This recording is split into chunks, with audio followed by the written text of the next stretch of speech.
Welcome to the Sons of Mjolnir podcast. The Sons of... what? This isn't your Sons of Macaroni, yeah! The Sons of Mjolnir? This is Sons of Mjolnir, yeah! Hey everybody, welcome back to another episode of the Sons of Mjolnir. As always, I am one of your hosts, Fat Thor. I'm Gorgon. And unfortunately, Cap is not going to be able to join us today, but we are going to be joined by a very, very special guest. You may know him as the artist of such books as Deadpool, Green Lantern, Sinestro, X-Force, but most recently, what you probably know him for is Immortal Thor. Today, we are joined by the amazing Martín Cóccolo. Thank you so much for coming and nerding out with us, my friend. We are so excited to have you on. Thank you very much, guys. It's my pleasure. I'm really happy to be here, and thanks for having me. Of course. And I hope I said your name correctly.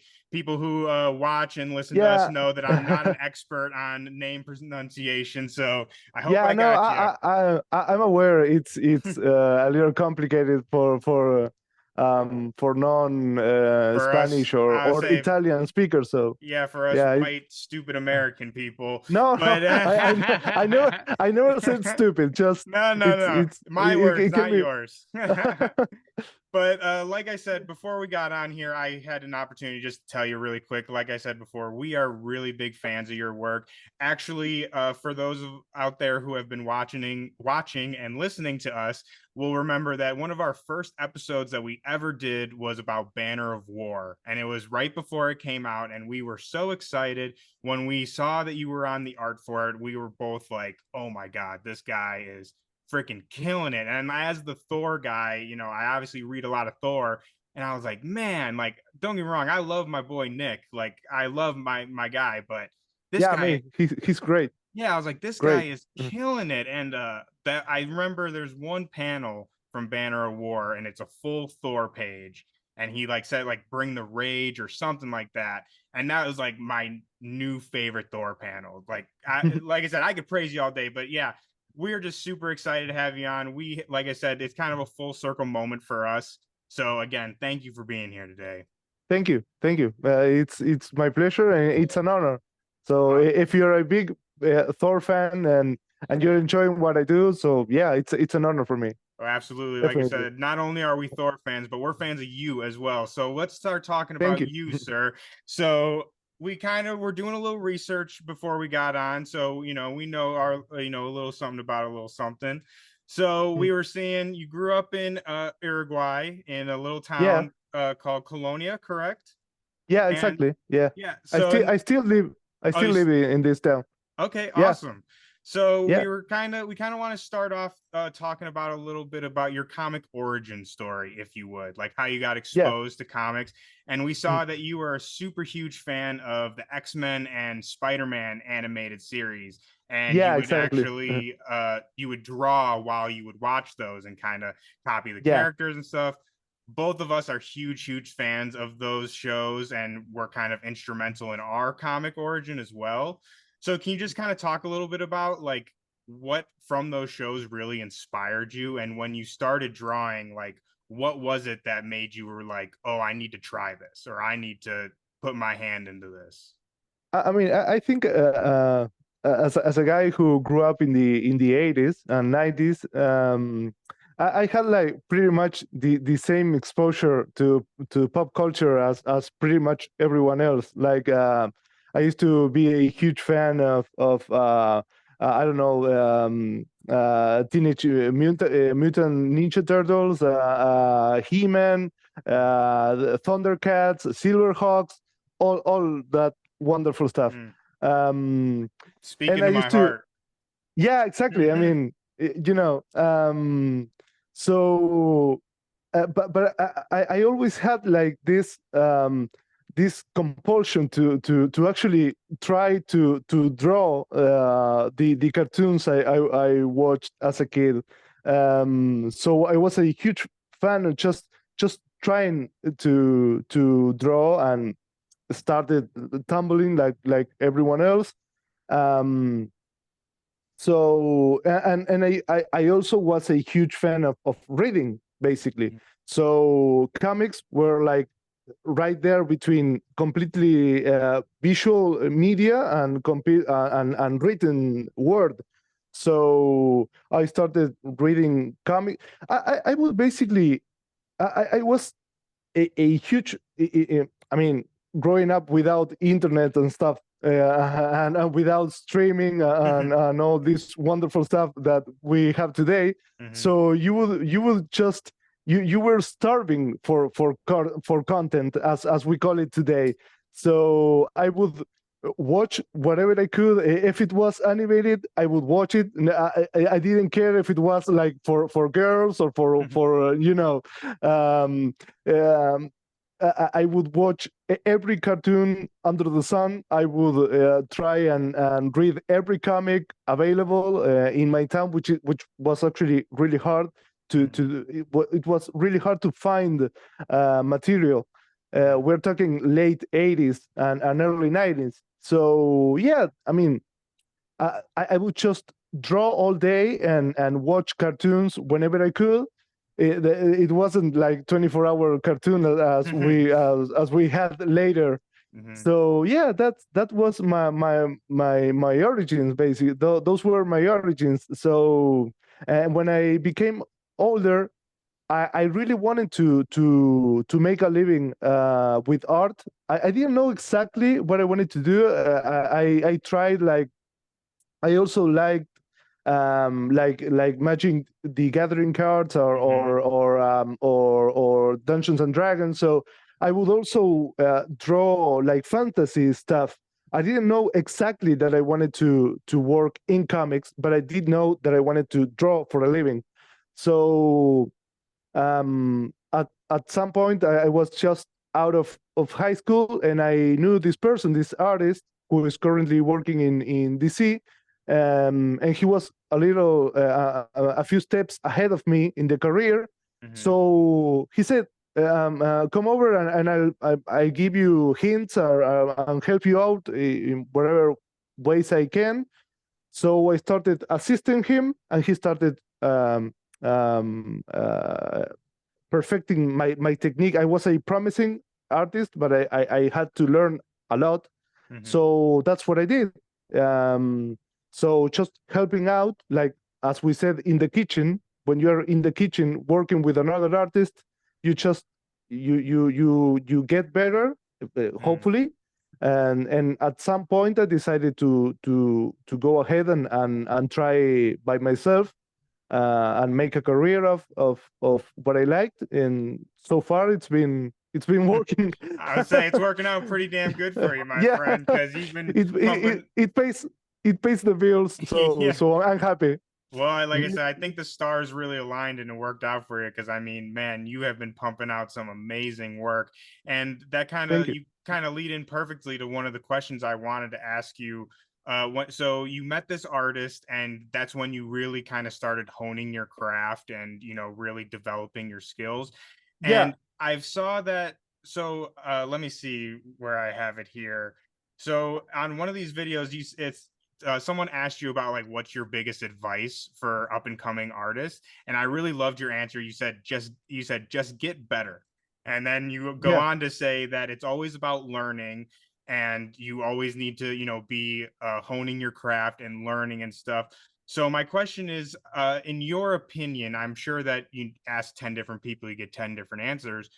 How much of art, and especially like I said, in your opinion, comes from, say, like natural born talent and like just developing your craft? Because it seems like you're a very big proponent of the hard work is kind of where you get to where you need to go, and it's not about how much inherent talent that you have, but it's about putting in the hours and putting in the work. So can you kind of talk about that a little bit? You always get every time someone looks at what you do, you always get the typical phrase like oh, it's so wonderful, you have such a wonderful gift. This is like it's super common. It always happens. So I'm always reminding people like you it's true. You do have some gift, but it's impossible. It's completely impossible to get to the level like a professional level without an um, insane amount of dedication, and try to get better, page after page after page. I have no idea by at this point how many pages I've drawn, but we were talking hundreds, and hundreds and hundreds of comic pages. So when someone just looks at something you do, and they say like, yeah, you have a wonderful gift, it's like, really? Like, I mean, the there are things. I am one. I am a type of artist who I don't know. I look at a page I draw like last week, and I already hate it. It's like, Yeah. I can't help it. I Mhm. mean, I go back to and watch and see work I've done. I don't know, 3, 4, 5 years ago, and I see some things that I like, and things that are still okay or still hold up, but there's a lot that I can't. I have a really hard time looking at it. So I'm always trying to improve. I'm always Mhm. trying to get better. I always trying to improve my visual storytelling also.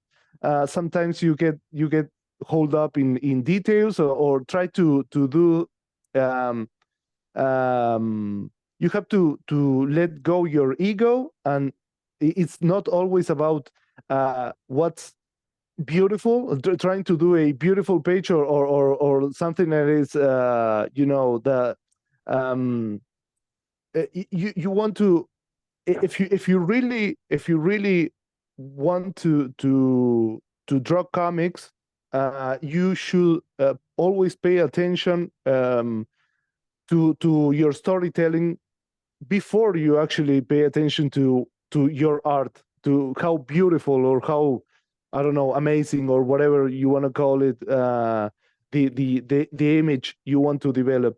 Mhm. So I'm always trying to hone my skills, as you said, um, with that in mind. So yeah, it's not about your gift, it's not about your natural talent, it's about hard work, dedication, and always, like every day, trying to improve. It's like, bodybuilding. Mhm. If you um I don't know, if you work your biceps, you won't notice your bicep getting bigger or more defined from one day to the next. But Mhm. if you push it, if you go long enough, uh, you will start to develop whatever you're looking for. So that's basically it. You might be strong, naturally strong, but you have to put on the hours and the work to actually achieve your goals in whatever you're trying to do. So yeah, Mhm. Well, you that's put in basically a what. lot of hard work and hours into your craft. So coming from somebody who grew up watching the X-Men, loving Magneto, the first comic you read was Alpha Flight, you said before growing up, Yeah, and you were a my fan my of my Magic my the my first. Gathering. Yeah, my first Marvel. Yeah, Yeah, my and first now Marvel. now you're the first comic you drew for Marvel was X-Force. You got to draw on Beast. You loved Magic the Gathering. Yeah, Now you're doing Magic the Gathering covers for IDW. So you put in all the work and the time, and now you're getting to draw at a professional level all the things that inspired you when you yeah, were a kid starting out drawing. Does that bring you like a sense of pride and accomplishment to yeah, go, man, yeah. I dreamed I get to do this, and now I literally get to draw all the things I love. Yeah, I mean, it always brings this warmth to my heart. I've talked about it many times. Um, I used to. and remember growing up in Uruguay, which is a really small country between Argentina and Brazil. Growing up in the 80s, I used to I would go through the pages of comic books, and I used to I thought that comic artists were like gods. Well, they were like godlike figures. They were. I mean, I had I can't put into words how much the how much I admired all these people. Like I don't know, like I grew up. I don't know, looking, reading Bernie Wrightson, Kelly Jones, later in life, Todd McFarlane with Spawn and all that, and growing up with those artists in mind, they were like gods to me. I wasn't able to I couldn't understand how they managed to draw at that level. It was insane for me. I had problems like getting my head around it. So um, You're a every god now, time though. yeah, every time I think about it, I just uh, my inner kid, you know, he will be really proud about it. Mhm. So yeah, it's amazing. It's fantastic. Every once in a while, you tend to normalize it, you know, because it's a job. At the end of the day, it's a job, and it's really demanding, and it takes an insane amount of hours and work and dedication. So you tend to normalize this stuff, but every once in a while I try to remember. I try to visit that little place in my heart in which all my memories and all my childhood memories are located, Mhm. and I just think about the journey I've done, and yeah, I look at it with a great sense of pride. No, not ego, just pride, just enjoying the fact that I'm achieving what I learned, what I dreamed many moons ago. So Mhm. yeah. Mhm. Well, yeah, I mean, I wouldn't say it's ego at all. And that kind of leads in perfectly. Not only are you kind of part of this club now, but you're part of the best of the club. And that's not just me saying that. You are part of it's the class of 2023 Marvel Stormbreakers. And Yeah. for those out there who don't know what that is basically kind of Marvel saying, like, hey, these are the people to watch out for, and like the best kind of artists that they have right now. So how did, like Gorgon was saying, how does it feel to draw all of these things that you loved as a kid? How does it feel to then be acknowledged by one of the biggest comic book publishers in the world for those drawings, and kind of establishing yourself, like I said, not just my opinion or your opinion, but the Mm. industry itself saying like, hey, you are one of the best that we have. How does that feel? It's I mean, again, it's incredibly rewarding. First, I mean, when they ask you if you would be willing to work on a project with them for the first time, that is amazing. Mhm. Just that, it's a huge accomplishment. Then they asked me, they were very happy with me. They were happy with how I made the deadlines and the quality of the work I was putting out. So they asked me if I wanted to be an exclusive artist. Mhm. So that was again incredibly rewarding and amazing. And then they asked me if I wanted to participate as a stormbreaker, as I wanted to, if I wanted to be part of the program. So that was again Mhm. amazing. So it's a you know like an ascending spiral, like every step of the way is fantastic. Mhm. It's incredibly rewarding. It's again, it makes you proud of I mean, you it's wonderful to see that all the work you put into your career, it's paying off. And yeah, I mean, it's fantastic. It's an amazing feeling. It's humbling. It's also incredibly humbling. I mean, you get a sense of pride, but at the same time, you are presented with a rest of amazing artists, and you feel like, I don't know, it makes you proud of being there, but at the same time, you realize that you are surrounded by people who are extremely talented too, and they work really, really hard. And I've had the immense pleasure of knowing them in person, and they are amazing people. So I don't know, it's great. It makes you feel really, really good about it. So yeah.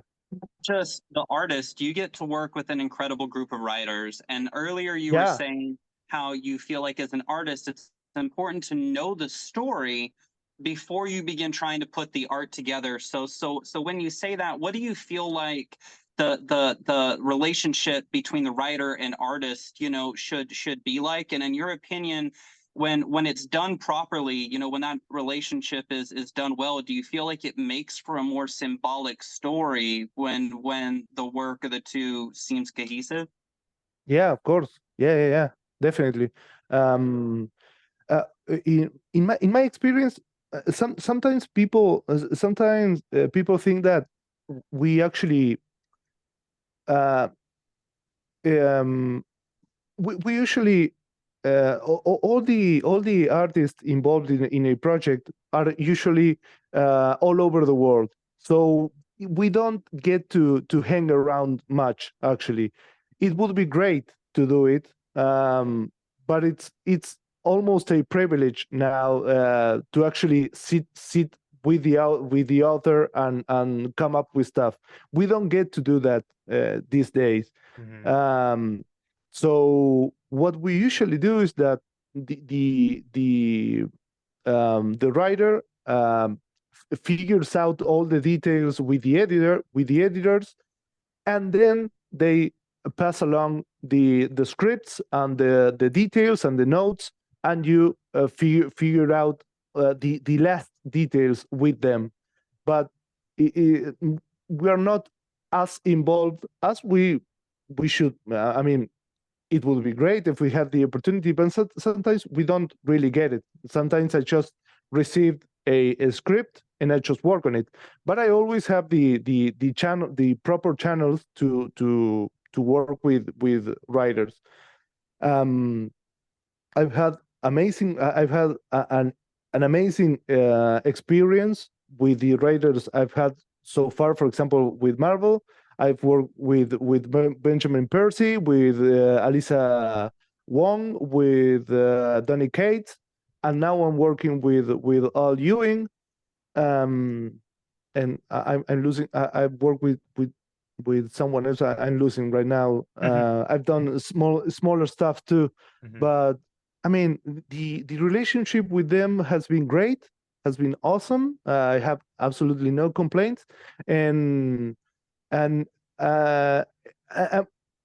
we understand, like they know what to expect from me, and they know how to ask for certain stuff, and I anticipate what they want, and pretty much I get I pretty much always get it right. Sometimes I get it wrong, and we adjust stuff. But yeah, it's a symbiotic relationship with them, and if all goes well, the end product will look great and will read great, which is what we want actually. But yeah, it's about paying a lot of attention to, it's like the building blocks, it's the foundation. The storytelling should be the foundation of a comic book. It's not just it has to look pretty, or has to, like like has the it has to have the right punches and the right action, and then you don't care about other scenes. No, everything has to work, and has to be has to, the reader should have a cohesive story, and should have the opportunity to read without interruption the story. So yeah, that's basically it. Well, and that brings me to my next one, my next question for you on that, because in the past on that you've talked a little bit about how you get your story from your writers, and then you feel your process for when you're doing it, because you've said you do all your own choreography for the fight scenes yourself. That you felt like power scaling is some of the most difficult things to do on page, particularly with like time reversal. But you've said that not making camera movements confusing is important to help the reader, read as naturally as possible, that you feel the layout is the foundation and the styles, the dressing on it. That absolutely shows when even like this wonderful image behind me, right, where your focal point is the explosion, and you can tell the focal points push the panels off. It reads so easy on the eye.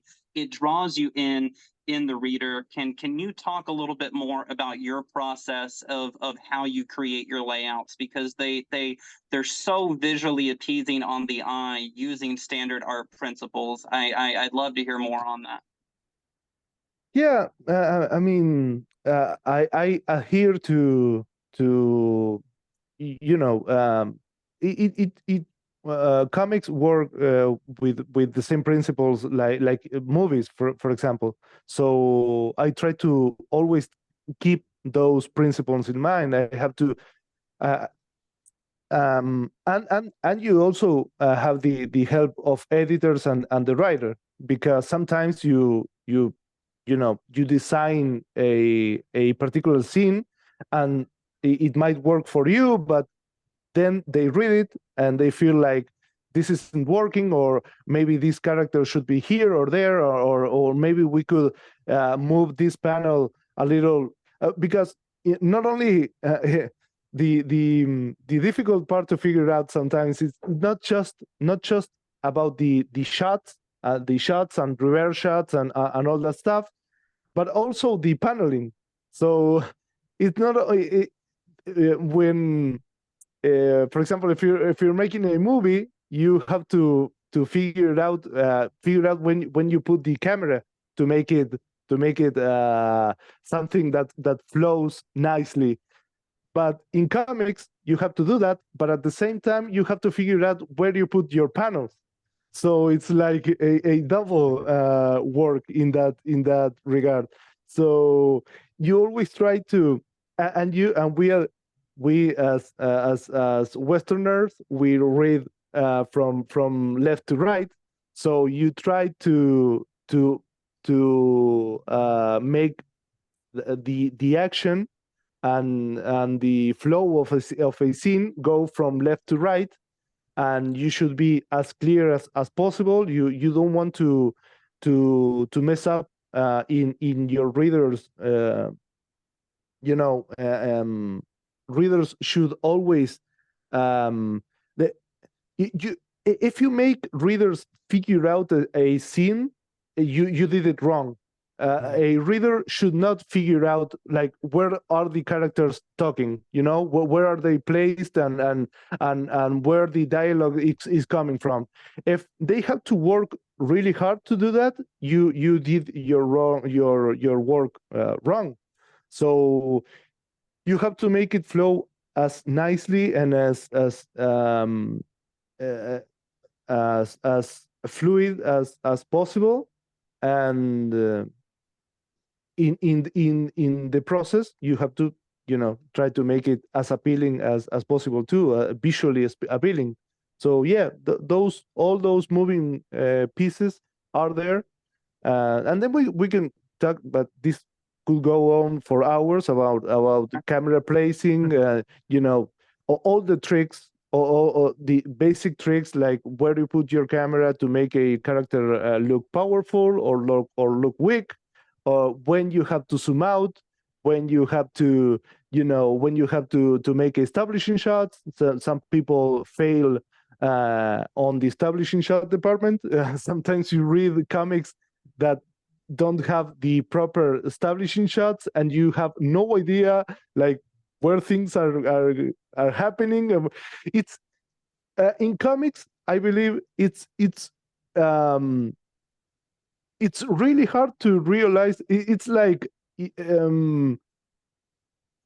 it's easier to notice when a job was done incorrectly than when it was done correctly. If all the moving pieces and all the shots and everything was done right, you read it so the flow is so nice and so natural that you don't even feel what you read. You don't realize how well the job was done, basically.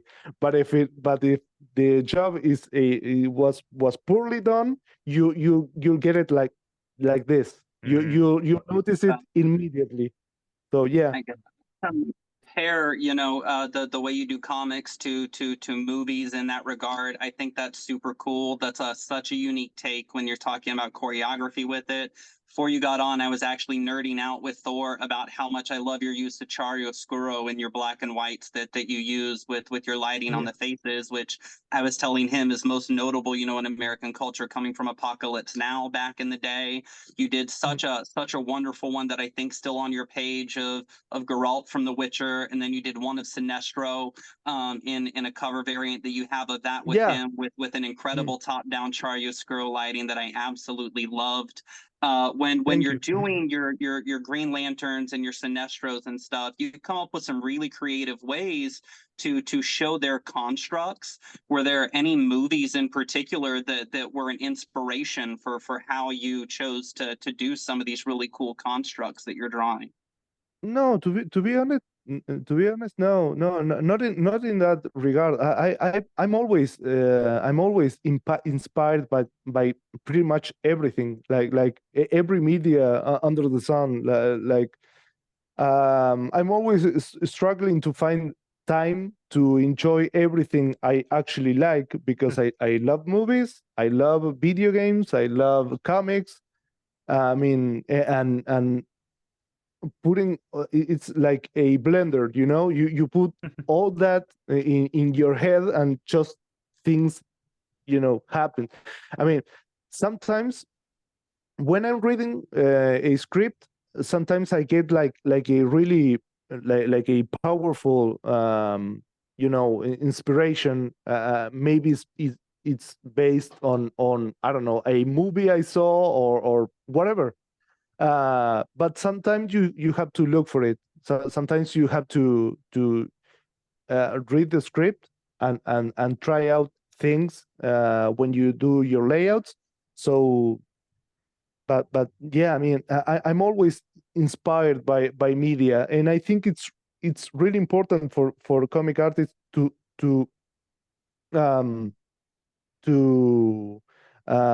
be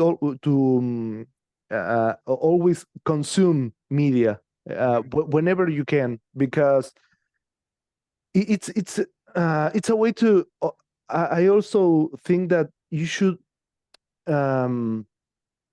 I like to enjoy like old stuff, like classic stuff, but I try to be with the times too, like be part of the zeitgeist. So I don't get lost in that.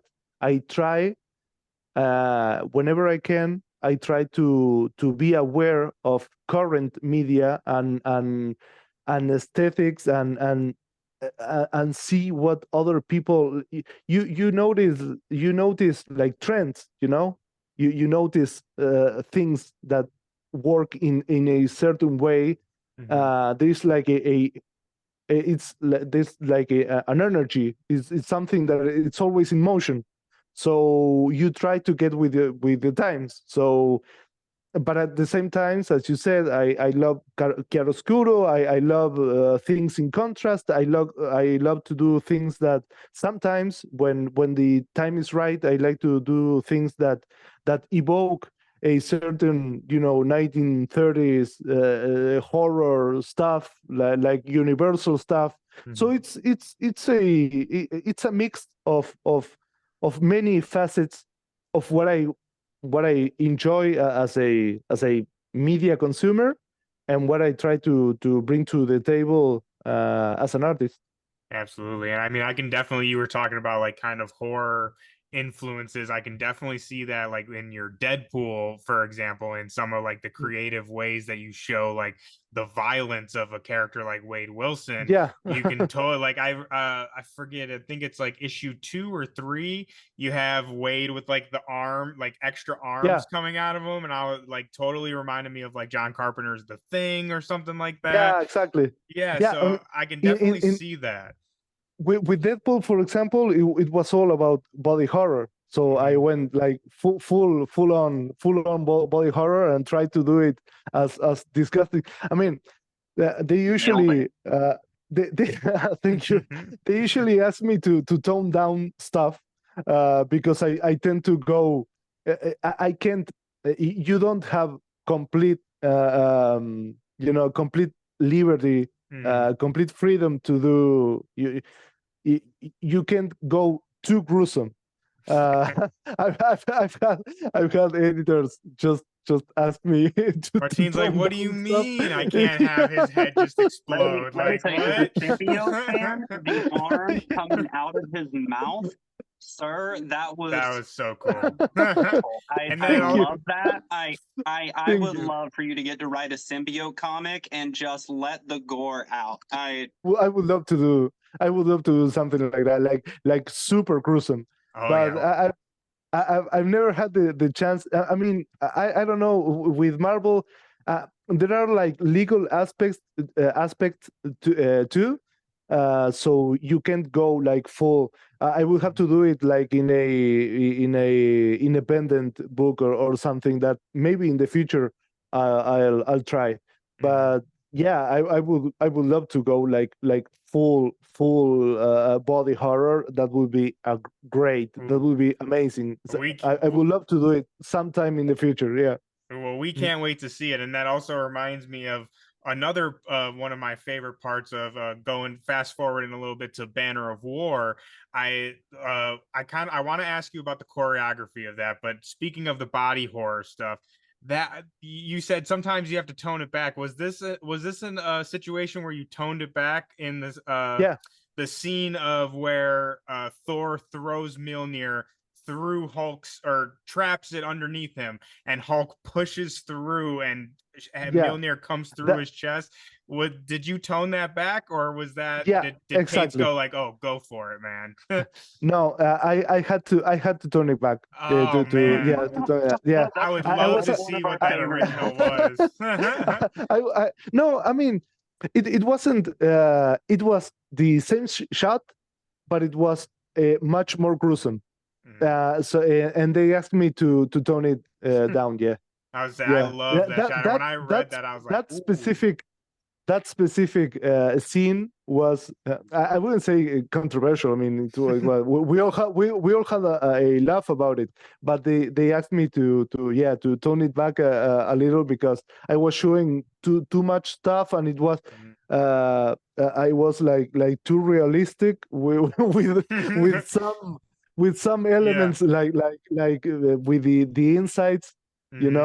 I wasn't like way too specific, so they said try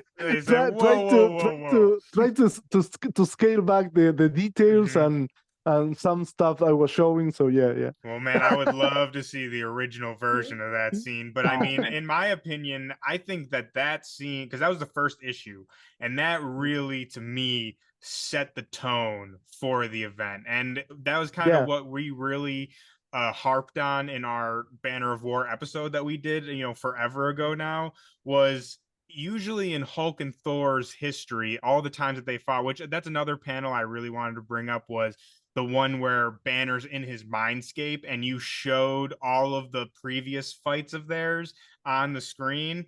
I Yeah. absolutely love that. And like you even kind of matched the styles like from Journey into Mystery and the Defenders and Yeah. stuff. Yeah. Yeah, and I loved that panel so much, and I thought, like I said, it was so great. But going back to the question of, like I said, when you were working on that, and like I said, we talked about usually Hulk and Thor, they kind of punch each other a couple times, and then they kind of go off and do their own thing.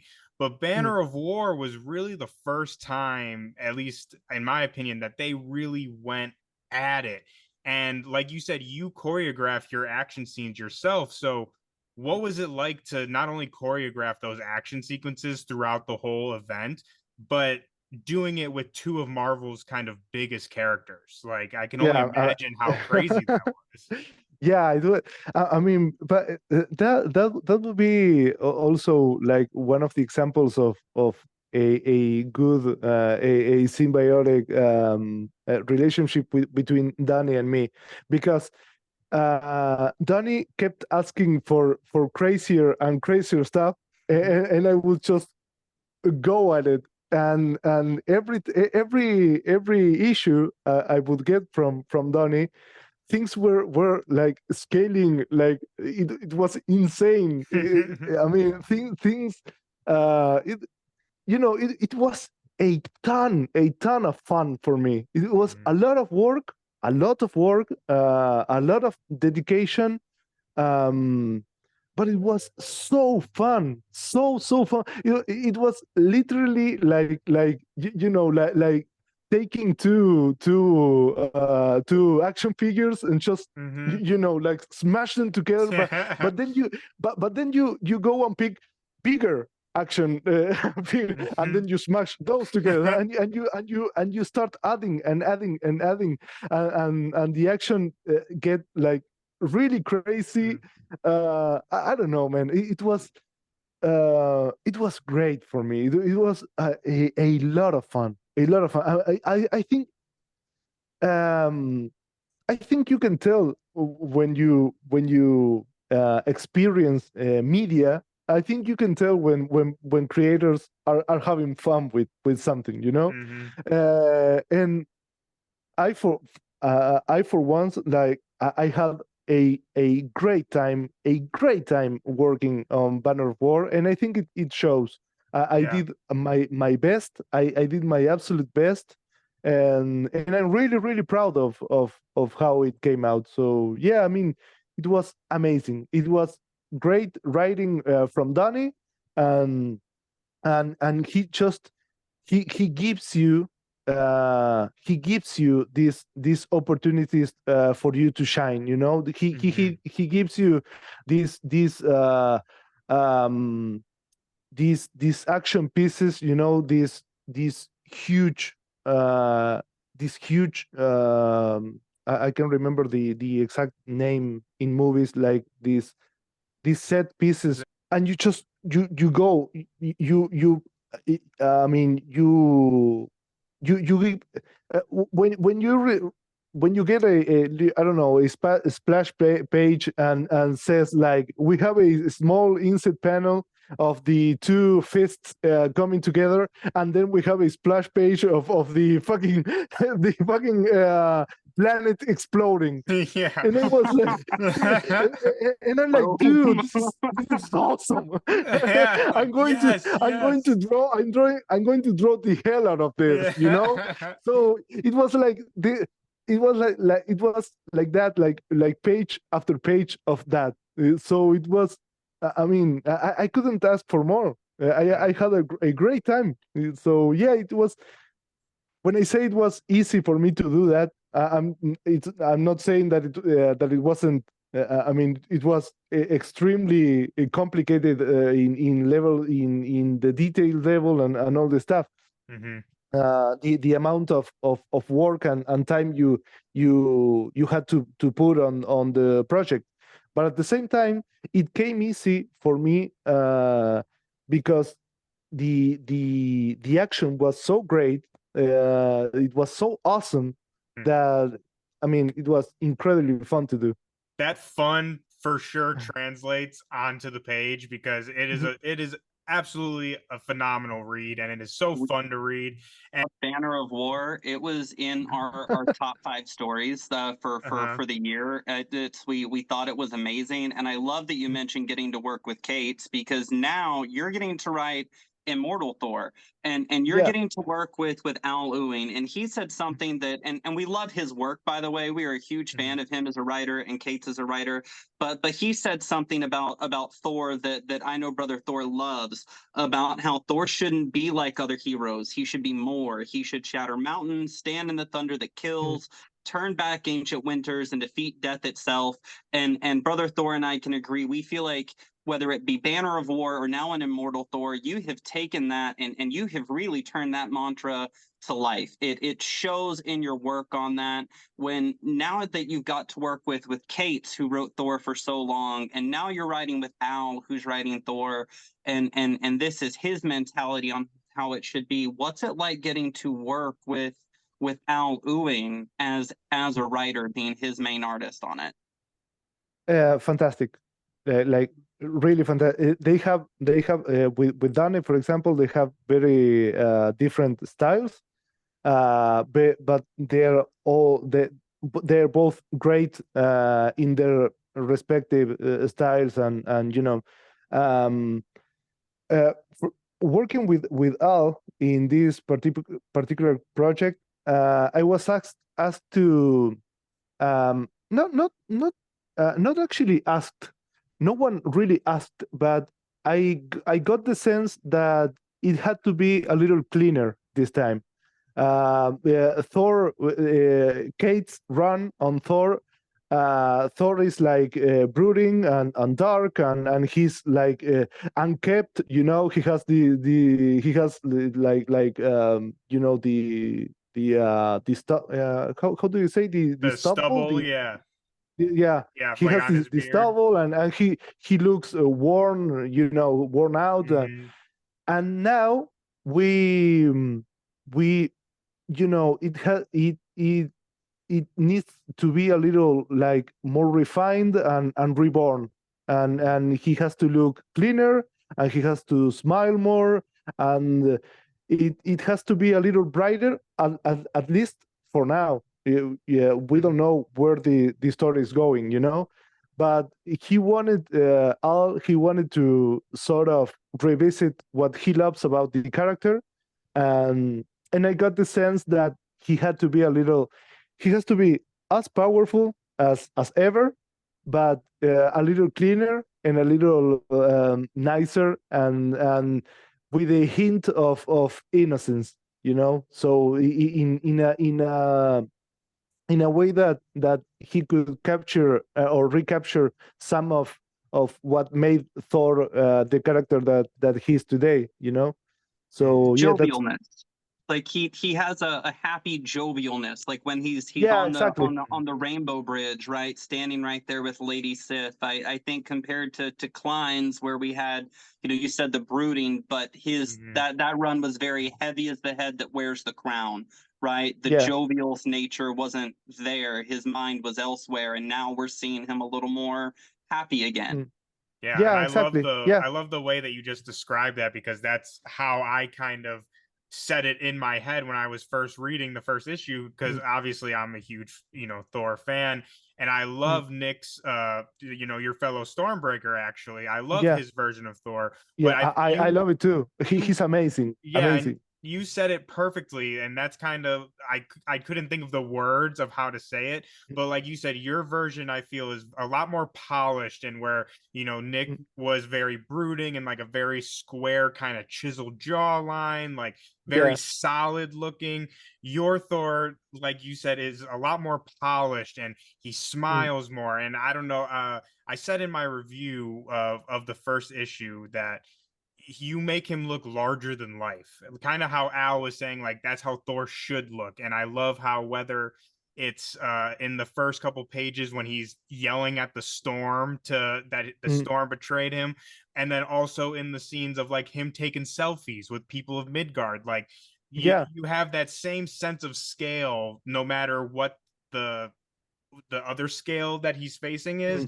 And like I said, he looks like he looms over every page, and I just think that that's, to me, that's Thor. And like you, again, like that quote that Gorgon said about Al, you just really captured that idea, I think, like so beautifully in this. I mean, we're only one issue in. At the time of this recording, we're one issue in, but Yeah. man, it just, like I said, the way you described it as polished, I think is just perfect. Yeah, I mean, yeah, I think I had to I had to work a little on that, because I tend to go darker and dirtier with my style. So I had to you know, I had to hold it back too. Um, and at first, and this is really cool actually, because at first I felt like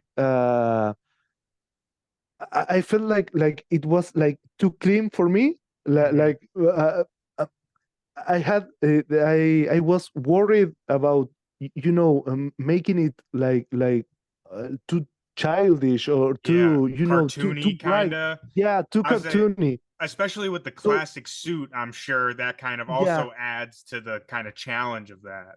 yeah, exactly. So and but I try to let it go, you know, to try to trust in the material, trust in Al's writing.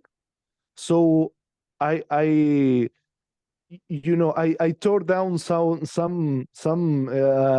you know, some walls I was starting to build without really realizing about it, and I try to just relax and go with the flow of this new project. And this that's actually really cool. That's like a really cool the opportunity to do that, to just relax and try not to be. Sometimes you have to do characters who are, you know, like smiling. They have to look fresh and natural and warm. And I like to draw to I love drawing you know, like angry people. People, you know, like fighting and stuff. Yeah. And sometimes you feel like you feel silly when you draw characters smiling too much, you know. You're afraid, like, is this coming off like too silly, like too cartoonish, as you said?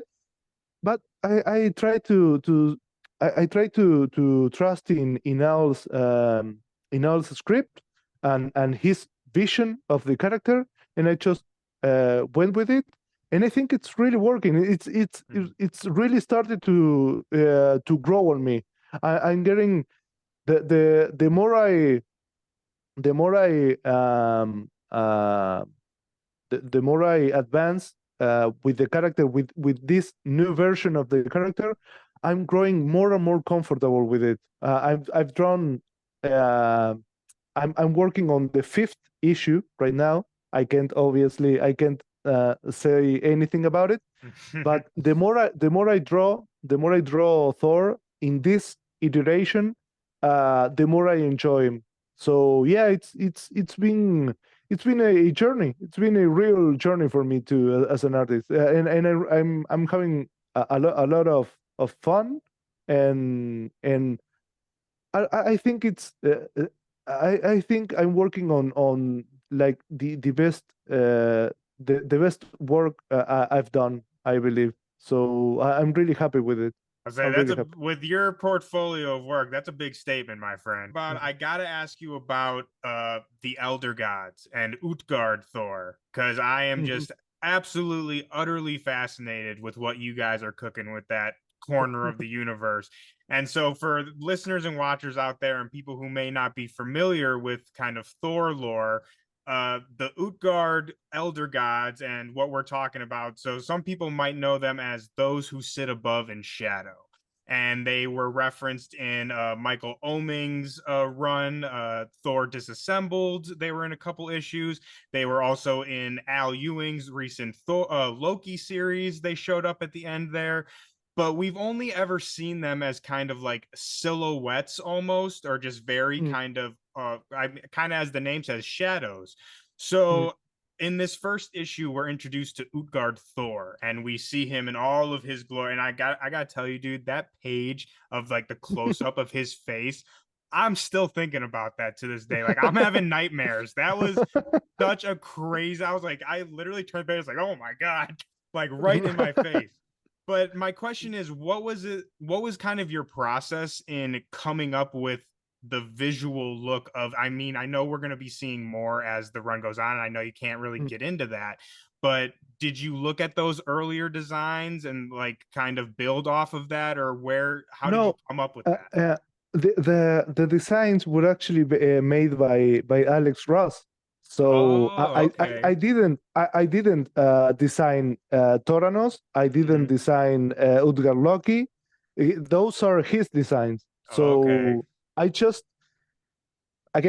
went drawing the Utgard scenes was actually kind of hard for me because Al wanted like pretty much complete darkness. So I work showing stuff.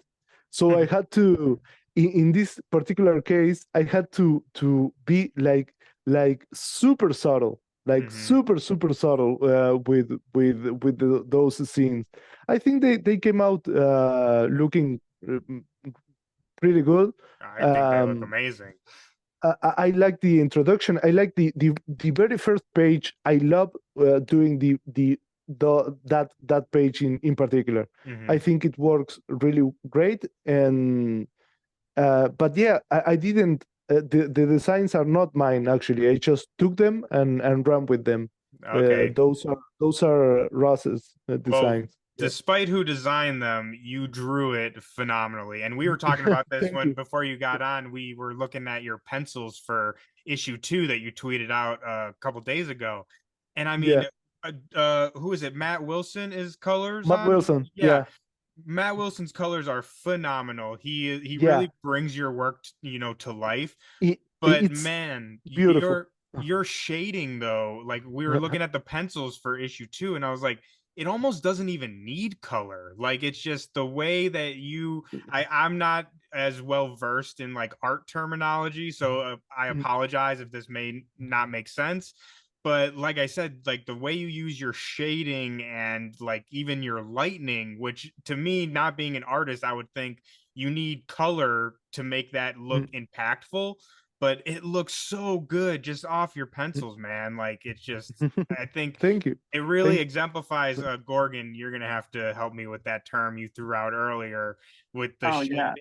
I think it's the so we were talking earlier on the lighting, the way you use lighting, with Charlie, you screw on things. But I was even talking with him beforehand. We see as comic fans, a lot of comic fans like to go get tattoos of their favorite panels, and a lot of times your tattoo artist has to take some liberties because it doesn't always translate as well over.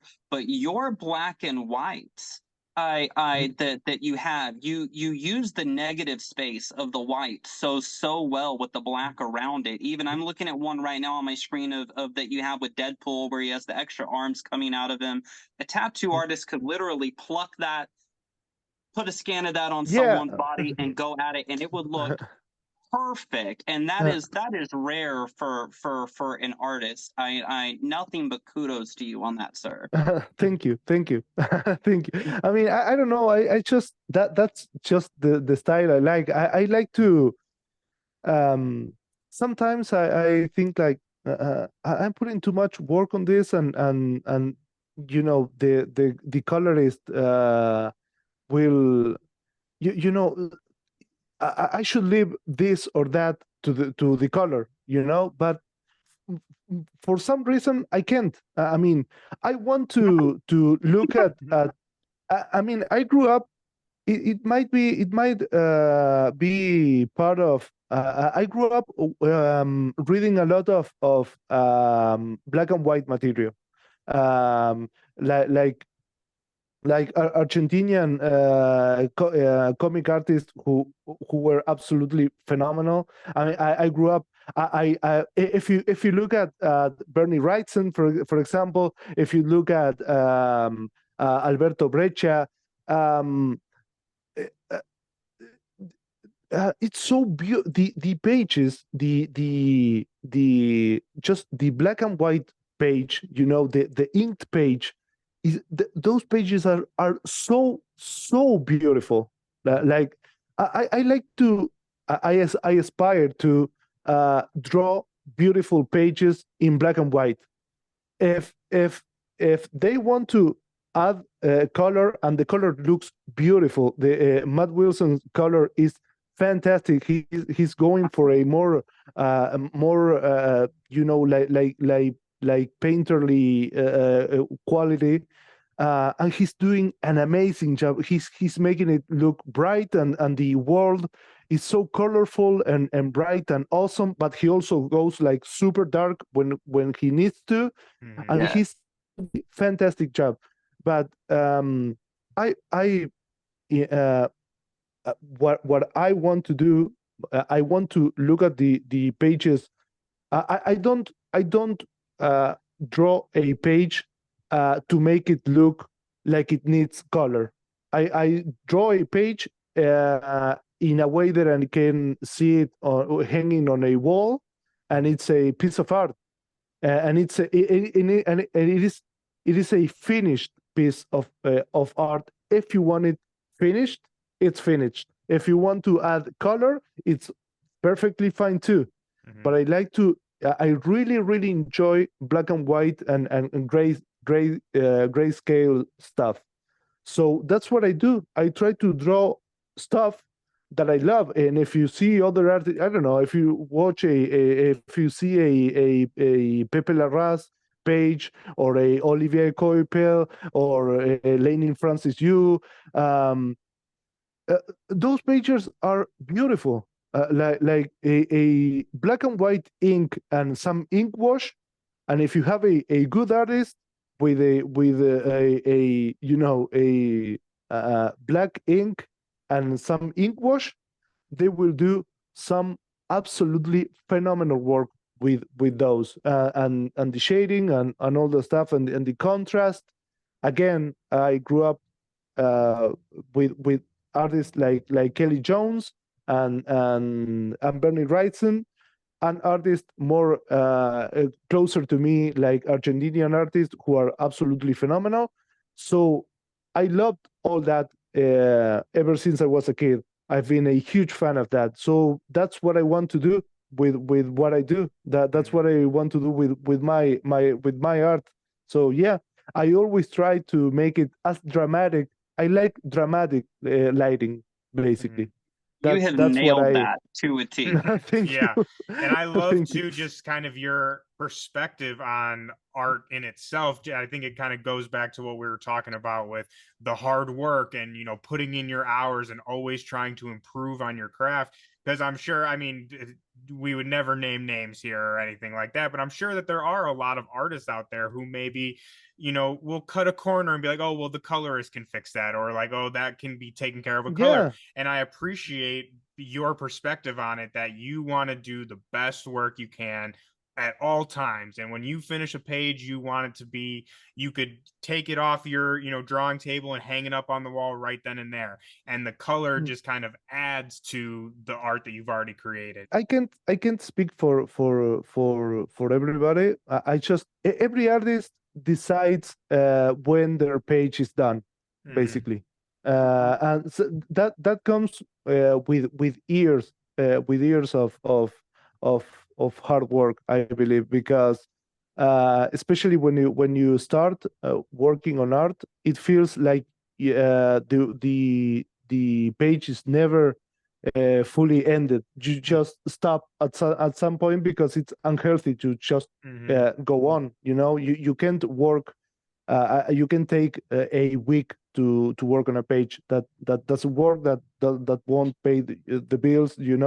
So, and I aspire to at some point. And there are phenomenal artists who will just they do like 3 lines, and those lines are so beautiful and so expressive, and you don't need anything else. You know what I mean? There are artists like it's about I once uh, heard it's about what you when I started when I first started, I used to draw an insane amount of detail on pretty much everything. And at the end it becomes like bothersome. It's bothersome and cumbersome for the reader to look at a piece of art that has like too many details. It kills the aesthetics. It kills the freshness of a page. Yeah. So over time and working working hard and try you start to develop the idea that it's much better to suggest stuff than to actually show it. It looks better, it feels better, and it takes less time for you to render those things. So over time, I've tried to look for a type of style that it's economic in details, but the details, the ones that are on the page should tell a bigger story and should feel rounded and right, and the details should feel right. They shouldn't feel like there are too few or too many. They should feel right for the story and for the reader's eye. So yeah, that's basically what I try to do every time I work on a page. Balanced. You do. Yeah, when we're looking balance. at your Yeah. art, I was describing it earlier to TJ here as the way you use your darks and your negative space and your absence of color in areas with it is well balanced. You balance well. Yeah. We always Yeah. like to ask all of our writers when we're on this, and I'd like to ask you as an artist, because you grew up reading, like you mentioned, comics that were in black and white, and you grew up reading Alpha Flight and stuff now. We've talked a little bit about how you like to consume other things to inspire you. What are you personally reading right now for fun? That you're like, that's a comic I have to read when it comes out. Right now, I started, but I have like very little time at the moment. I have a 3-year-old girl, so I work many hours a day, and then when I stop working, I just spend time with my daughter, and then spend time with my wife, just a couple of hours, and then go to bed and repeat all the repeat. yeah. Thank you Right now I'm starting to read Nick Klein's run on Hulk. I'm really interested. I'm really interested on it. Yeah, that's what. But I just started like literally I started yesterday or a couple of days before, and I read a few pages and I fell asleep because I was extremely tired. That's true. I mean, I have right now I have so many like video games I would love to play and I can't. I will there are many things I would love to read, but I really I have no time. Like really you got comics to draw, right? Yeah, exactly. But when you work on comics, it becomes really hard to actually read comics. Yeah. it becomes hard to have the time to do it.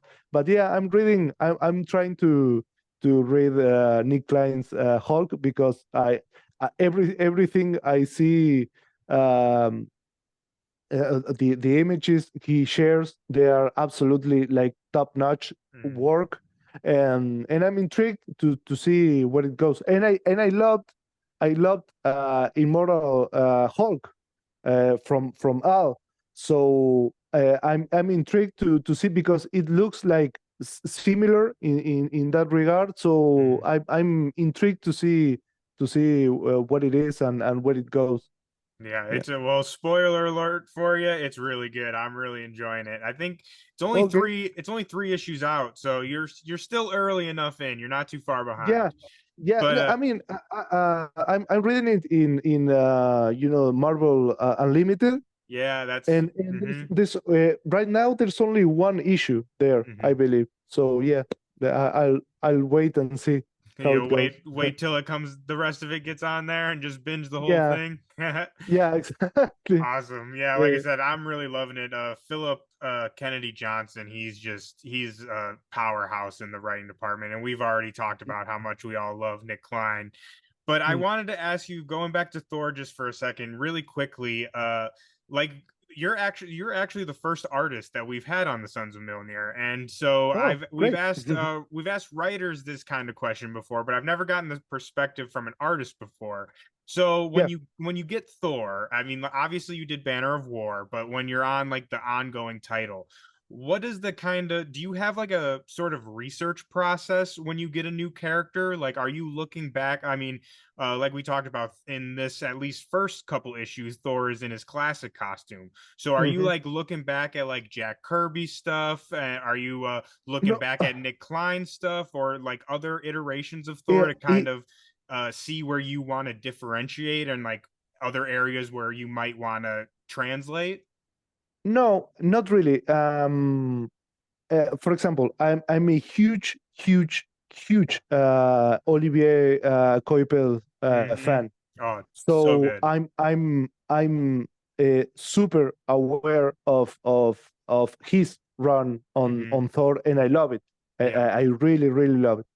Um, when it comes to drawing scripts, usually the scripts, for example, in Banner of War, there were times in which, for example, Banner of War was smacked between Thor's run and Hulk's run. Hmm. So they sent me all the reference material. They sent me all the issues from from Ryan Otley's Hulk Hmm. and Nick Klein's Thor.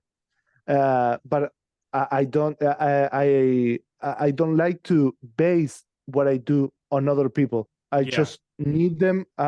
If they ask me to draw to be consistent with X, technology that appears on the Ryan Utley's run, I have to go there as a source material. Hmm. But then I do it uh, in my own style. Yeah. So people will always pick up on those things, and people sometimes they suggested, for example, in Battle 4, that I was trying to emulate this or that artist. That Hmm. was never the intention. I never Yeah. do that. I just Hmm. go ahead and do. People say like sometimes my art evokes the Kuiper's work. Yeah, of course it is. Of course it does. Hmm. That's like one of my my pillars as an artist. So of course there is, the inspiration is there, Hmm. but I never look at them as a specific, like, oh, I'm going to draw this face or this Hmm. character based on this artist. No, I Yeah. never do. I Uh, would never do that. So yeah, that's basically it. For example, in this case, in Al's project, he's always referencing. He sends me stuff and says, "Hey, I would like to, to explore this, this storyline or this character that appeared on this issue from 1960, whatever." So I go there and I find out, because I didn't grow up reading Thor, so I'm not I'm not well versed on the lore, so I learn as I go. Um, so yeah, I mean, and for example, you know that um, the spread, the last spread I posted on Twitter, that that whole scene is based on a already existing scene by Pasquale Ferri, I believe it is. I don't remember exactly the issue, but that is a callback to a scene that was previously done. I don't know how many years ago. So I'm always asked to do callbacks and take characters and bring them back, characters from the 60s or 70s or whatever, and many surprises along the way that you guys will find out as the story moves on.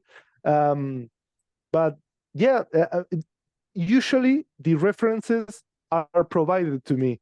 I don't go looking for them, or I don't at first in a project, I don't go into the project saying, okay, I'm going to base this character on this specific artist or whatever. It actually makes me really uncomfortable. Sometimes they ask me to do things that are already done. Another artist did this this scene, and they asked me to do it again, draw it completely again. And I don't really like homages. I don't really redrawing stuff that other artists have done. I only do it when there's no other, when they specifically asked me to work on that stuff, but I will always give it my own spin, of course. But yeah, that's basically how it goes. I have inspirations as everyone else, but I try to always do what do it my way. And you can go see my entire catalog, and whatever I do, good or bad, it's mine. I don't swipe. It's yours. I love that. I don't swipe. I don't even so much as another character, another artist, one face or one eye or one hand. I don't do that. I everything I do it myself. For better or worse, I do it myself. Yeah. Well, I love that. I love that approach too. And I just, the reason I ask is because, say for writers, for Al, I'm sure Al was reading a lot of Thor when he got of course, to reference. So I was curious if for artists, if it's kind of a similar thing, and not, like you said, not to copy anyone's style, but just to see what has been done and what can I do differently to bring to this character. But that's just very interesting to hear. You just go ahead. I mean, at least that's the way I like to do it. I don't know. I don't think it's wrong for artists to copy some stuff, because usually from copying new stuff comes unless you swipe, you bring nothing new to the table. That of course I will 100% prescribe against. But if you copy some things you like of your favorite artist, and then you give it your own spin and a new, it's transformative, it's like the cases of how do you say I don't remember the word, when you are allowed to use another material, if you transform it, fair use. Fair use, or sampling or something. Yeah, exactly. If you take something and you make something new, with that source material, I have no problem with that. But I don't really go that way. I just try to I do have I do have inspirations. I do have people I aspire and I admire deeply, and their works are always hanging around, living rent free, Yeah. living rent free, as they say, Love that. in my head. But no, I don't go you know specifically to other artists, like trying to base what I do on them. No, I don't really do that. I love that. Straight Martin, off the thank you. dome, baby. I love it. Martin, Yeah. thank you so much for coming on and talking with us today about the things that inspire you and your work. Before we get out of here, I do want to ask you one last question. Since you're talking about putting your own spin on things, are there any characters that you haven't got to draw yet in a comic that you're like crossing your fingers that one day you get to draw your way and put in a comic that we can hopefully look forward to? Yeah, many. I would love to work on Magneto. I would love to work on a very savage Wolverine story, for example. I would love to work on horror, on straight up horror stuff. Yeah, I would love to work on Blade, for example. I've always been a Oh. fan. Yeah. Okay, I would love. that would be awesome.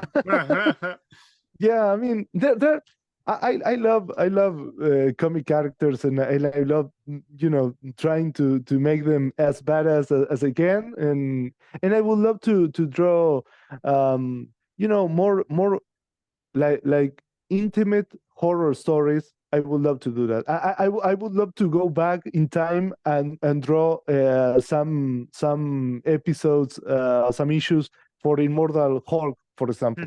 I really love Immortal Hulk. I think it's an amazing work, and I would have loved to draw some issues of Immortal Hulk. So those stories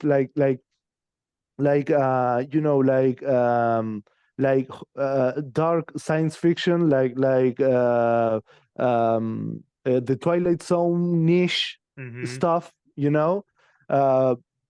and if it was like black and white horror science fiction, that would be fantastic for me. So yeah, so maybe in the future, I still have many years on my tank, I hope. So yeah.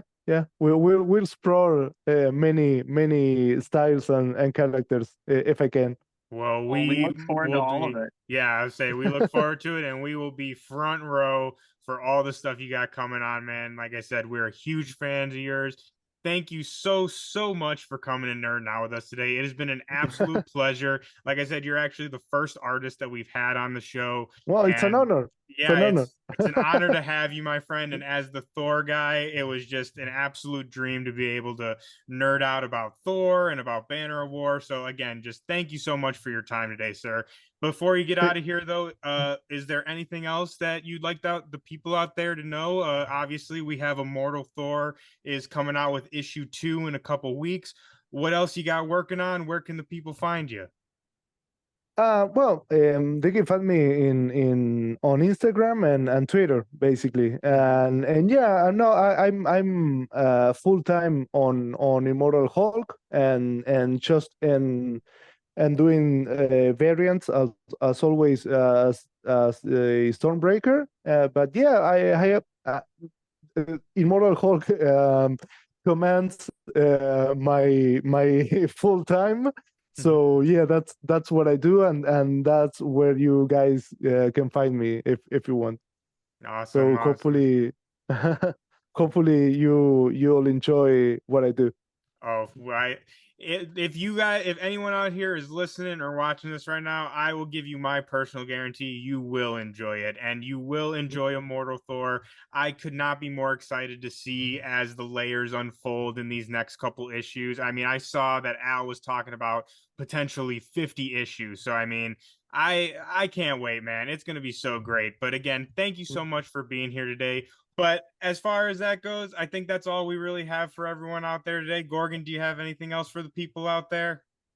I just want to reiterate again, thank you so much, Mr. Martin, for coming on and being here with us, and for all of our listeners and our followers and viewers out there.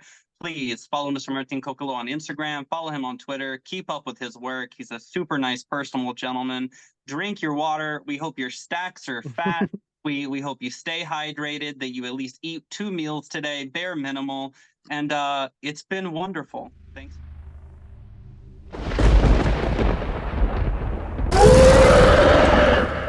I can do this all day.